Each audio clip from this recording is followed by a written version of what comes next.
why do you believe your subjective opinion I'm gonna get trumps there. over other people's opinion? Right. Well, let me ask you another question. Right, I'll tell you. I won't no, answer. please don't interrupt me. Well, You can no. Let me finish my sentence. I do not want to hear it. Do you think people are racist against white people? All the time. All the time. That's his definition of Affirmative action is. My initial point. Back to my initial point.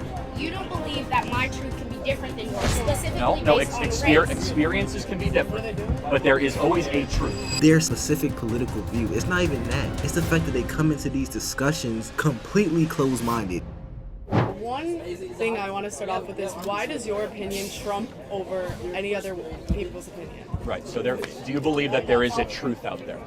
Everything is subjective, but there is a right or wrong morally, especially when you're in a cultured society that is based off a set of standards and norms that we act on and we act as. So everything is subjective. So is it objectively true you and I are having a conversation right now? Yes. So that's not subjective then. So not everything is subjective. So why do you believe? Yeah, I was kind of confused when I heard that too. I was kind of confused, but I was just like, maybe she means everything is subjective given the context of this specific discussion. Because everything in life is not subjective, but maybe she means in politics, everything is subjective. Or in... I don't know, bro. I don't know. Morals. Right? So something is objective. Yes, but why do you believe your subjective opinion gonna get trumps there. over other people's opinion? Right. Well, let me ask you another question. I'll tell you. I will answer. Please don't interrupt me.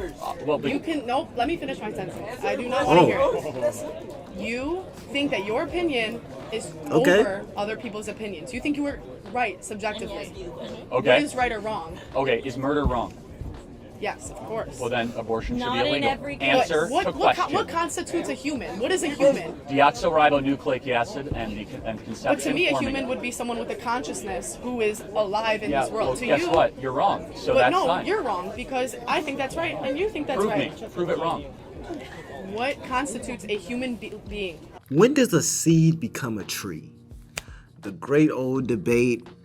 It's like one of the biggest debates right now that I've heard, bro. Crazy. What is the So definition if of a you take human DNA being? and The creation of DNA that will never exist again, and a soul goes into that moment. I don't expect you guys. What's a soul? A soul? What's a soul? No, maybe not. What is a soul? What is a soul? The eternal, indistinguishable, let's just say, non-visible being of your existence. I don't believe that. I don't Well, believe anything I'm is sorry- eternal. I'm sorry you don't believe it. and that does not make yours a Yeah, you. Well, hold on a second. Here's the thing. At some point, somebody's truth has to win. Because guess what? Your truth doesn't matter. That's Guess still what? a truth You've had claim. your truth in this country for the past thousands of decades. Thousands what? of Not decades. thousands. Whatever. My bad. That's a little embarrassing. But Thousands of decades. Your truth has been the narrative of this country forever. Has and it? you think Roe yes, versus the Wade white just straight got male truth- repealed. Abortion was legal in this country for 40 years. And before the 40 years, what was And it? crime dropped Thankfully illegal in 40% most after it And went. on top of that, do you Oh not wait, hold think- on. Do you think abortion lowers crime rates? Crime dropped 40% What? after abortion became legal. Why? What? Okay, let's talk about what she said earlier. How it's been your truth for thousands of decades. Thousands of decades? Thousands of decades. Let's do 1,000 decades. That's what, 10,000 years? Okay, anyways. I think she's alluding to him being a white man, saying like your truth has been around in this country since the beginning of this country. I think that's the message she's trying to put out. But that's kind of a dangerous argument to have, because imagine you're a white man or a white person and like you're getting into a debate with somebody, and let's say they're a minority, whether it's a woman, a black person. It's like ladders to minorities nowadays. So let's say they're a lower minority than you are in the context of the conversation. They just say, forget this conversation. Your truth has been around forever. You're the cause of racism or ism, any type of ism. How do you even debate somebody like that? Because you're gonna lose regardless. That's crazy. Hey y'all, make sure y'all subscribe to the channel. Don't forget to subscribe. Is that the case? It's called a statistic. Who has the most abortions in America? Woman. Black people. Is that so? Are you trying to say the termination of blacks in the womb lower crime? That's a very racist argument. That is not a Okay. You know blacks have 45% of the I would suggest using African American. blacks. What? That's crazy. Sir, that's a leading question. Sir, that's a leading question. You guys can come up and talk if you want. Yeah, it's 95 degrees out here, man. So, yes, sir. That's a racist. Okay. No, you're the racist. You're the says that abortion lowers crime rates and blacks have the most abortions in the country. Yes. Not name calling. Wait, is it not Black Lives Matter or is it African American Lives Matter? It's both. Oh, really? Okay, I thought it was BLM, so I say blacks. Okay. I'm not even gonna lie. Like when he said blacks, like I'm gonna be 100% honest with y'all. I didn't get offended when I heard that, but when the other people said something, I was like, maybe that is offensive. Is that wrong, y'all? But when I first heard it, I didn't really think anything. I was like, oh, I was just thinking about the discussion. But maybe I should be offended. Yeah. He was just, okay, not too much, Andrew. Do you believe that you have some sort of privilege that skews your view on other people's lives? Because personally, I don't believe you could step in my shoes as a black woman and relate and understand the things. So I feel like it's not fair for you to choose what I get to do with my life because I'm a black woman in a white society. What does being black have to do with truth? Because there are different things that we experience, Like what? and my truth might not be what What, did you get into college easier than I do? What? Yes, you get jobs and internships that white kids don't get. Oh, poor white people. You have entire movements dedicated to your race. We're so like. Okay. Sir, do you remember? She says you're right. like this is what I'm talking about, bro. Like if you're gonna be strong enough to pose a statement such as that, like you can never step in my shoes. You can never live the life that I live. If somebody says, okay, you get jobs easier than me, you get into college easier than me. If you're gonna say like you can never step in my shoes, you have to be willing to you have to be ready to defend what you just said. Because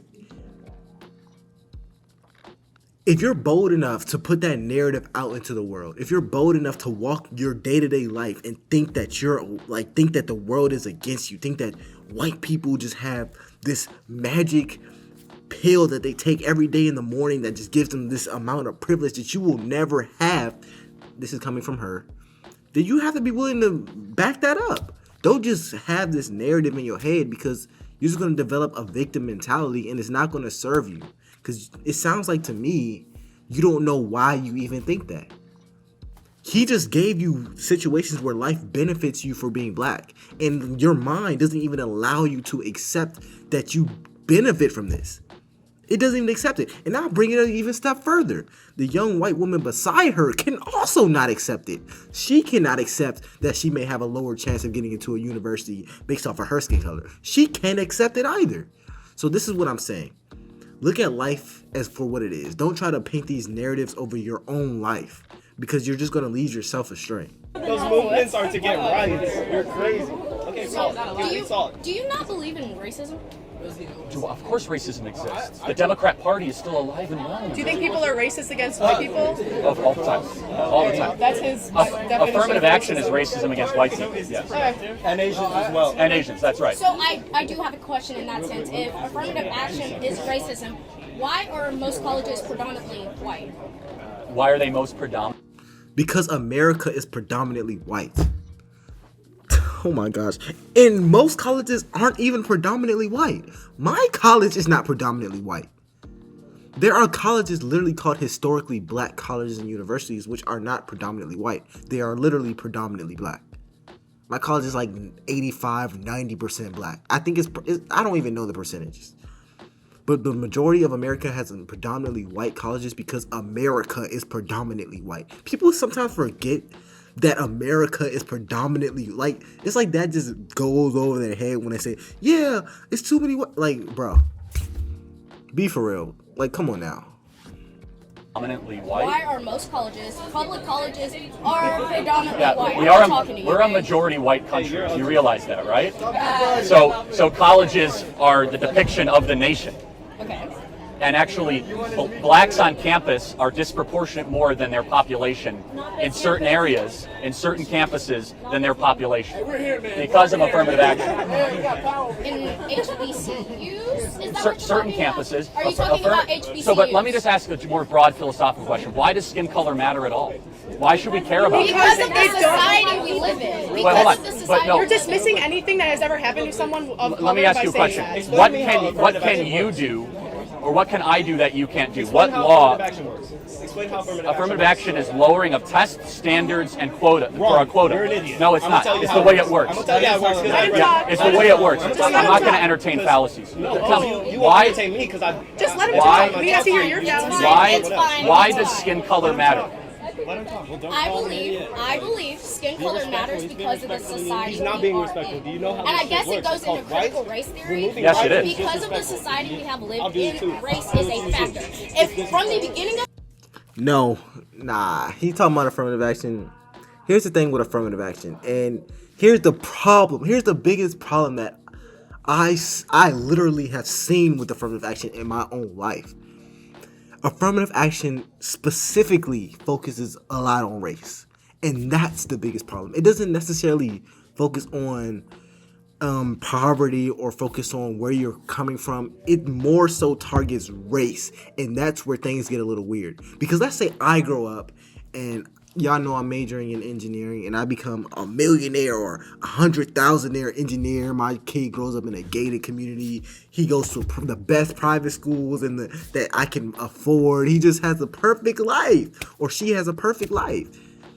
With affirmative action the way it is today, or I don't even know if it's still like that today, but the way it was when I was applying for colleges, them being black, like just blackness, will get them a better chance. I'm not talking about the tutors I would get for them. I'm talking about the private schools. I'm talking about them just being black. If I name them a black name, if I name him Jojo Hall, and I send him to the best private school, the best tutors, him being black will still give him a better chance than your kid. That's the biggest problem with affirmative action. If it focused more on economic stances or more on other traits, it probably wouldn't be that big of an issue, but it does focus a lot on race. You came in and denied. time, race wasn't a factor, and there was never anybody who was oppressed because of their race, I feel like it would not play a part in anything that we do. But because literally less... Oh, it's just Charlie. They were interrupting you. I was. Do you believe on black crime? Do I believe in black on black crime? Yeah. It's abundant. Explain, please. Yeah, it's the number one cause of death in many black communities. I'm just being honest. Like, He is right. Okay. So back to our previous argument. What? That was What type of question? So in the sense of what, like I was saying, you don't believe like because of the history and because races have been oppressed, you don't believe like race plays a part in things, and you don't believe like no, that's not true. No. So, do you know who Thomas Sowell is? You know who Thomas Sowell is? no. I really encourage you to look. Thomas Sowell's great. He's one of the best black economists of the 20th century. Grew up in Harlem, and he's done the best research in the 1940s, 1950s, and 60s black community. And essentially, his argument is that black America was experiencing a renaissance in the 50s and 60s, despite discrimination. Yes. Now, the one part that I would agree with, But however, it's not the black community as a whole; it's Harlem's black community. there's Chicago too, but let's pretend you're right, okay? The one argument that I would agree with, and I'm against systemic racism arguments, the one that I would say, you know what, there was something very wrong, is when Democrat Lyndon Baines Johnson came in and destroyed the black nuclear family. If there was one part where I could say, you know what, that was unjust and that has to be undone, it's when Lyndon Baines Johnson went in through the Great Society program with the intent to destroy the black nuclear family. Okay. So in that sense, do you believe the war on drugs also played a part? Or Not do you not really. believe in No. the war on drugs? Well, look, I believe we should be very harsh on drugs, but I think I would give some merit to the argument of some government agencies peddling cocaine in the inner cities. There is evidence to show that. I'm not going to debate it. Do I think it has so for example, like there's one number that I'm fascinated with, right? Single motherhood in the black community was about 28% in 1945. Okay? Now it's around...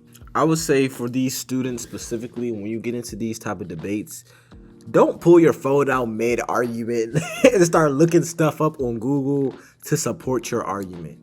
That's just bad taste, because that's the second. This young woman is the second person. The boy beside her also did it. That's just bad taste. Come into these discussions. At least if you have a stance, okay, stand on your stance. But if somebody gives you information that goes against your stance, don't just automatically disagree with it. Have a factual discussion. Be like, yeah, I disagree because of this. No, this is wrong. This is right. Oh, I agree with you there. That shows that you are at least open to a fair discussion. A lot of y'all just come in here just saying, I'm gonna disagree regardless. He could say the sky is blue, and I'm gonna say nope, it's black. 65 to 70%. Why? Are we more racist than we were in 1945? No. Okay. So then what happened? Militarization. The war on drugs. Okay, the fair war enough. on drugs. The demolishing the nuclear family in a sense. Right, And we I agree. believe due to the history that's happened, racism is still very prevalent in a lot of this a lot of the systems that are in America, correct? Yeah. So no, of course not. But I was actually caught by your shirt. You know, Malcolm X was super pro-life. Yes. I think Malcolm X could teach a lot of the black movement something, because it more so than Martin Luther King, because Malcolm X, I'm getting there. Malcolm X, some people don't describe him correctly as being violent, right? That was a very small part of his literature. He was very big on trying to get Black America to succeed despite the white liberal. Yes. And Not the white liberal. He did say white liberal. Oh, you go look up the Malcolm X white liberal quote. And so I think that's interesting. Just think about it. Go look up Malcolm X warned against white liberals owning Black America for their own gain, which is exactly what BLM is. Okay, so. And the problem what a lot of people have with like young college students that I've seen in my comments, because I do a lot of videos on college students, it's not even about their specific political view. It's not even that. It's the fact that they come into these discussions completely closed-minded, which is kind of weird to me, because if you have the term liberal, that kind of means that you know, at least I thought that you were a little more open-minded. You're more open to change. That's kind of what it implies. But when you watch these debates, it's like these kids are just so closed-minded. They're so disrespectful. They're so spit in your face. They call you an idiot when they debating you. They don't have no facts. That's the biggest thing. It's not even the fact that they have different views. So like, at least have knowledge to support your views, you know? So back to my initial point. Back to my initial point. You don't believe that my truth can be different than yours, specifically based on race. Experiences can be different, but there is always a truth. I'll give you an example. We all might have 5 different opinions of a car crash, right? But eventually a truth will be revealed of what really happened. Does that make sense? So you believe that your truth is the truth that you have found yourself is the ultimate truth. I would hope so. Yeah. And I'm willing to learn. And then make America great again. Otherwise, I think Malcolm X could teach us a lot right now. Yes. What do you think about like the 1960s and 70s militarization of the police, the shift in the police? Yeah, I mean, I'm generally very pro-police. What about the military? I mean, the question is what came first, and I honestly don't know the answer. Was it the rise in crime, or was it the police that went into the interview? If you knew what you were talking about, you would know the answer. Yeah, it's not so clear. Because there was a massive crime wave in the early 1970s in New York, where a lot of New Yorkers demanded more police with heavier weaponry and the ability to enforce the law. And post-militarization of the police, crime went up. And then it went down in the 80s. Violent crime went down big time. Well, let's talk about the 10 years right after. What happened there? What do you think happened there? So you're drawing a correlation between police officers being militarized and more people committing crimes. Over-militarization of the police, yes. Why? Okay, just have background information to actually support yourself. Just be more respectful when you have these debates. Let me know if you have any thoughts in the comments. I'll see you.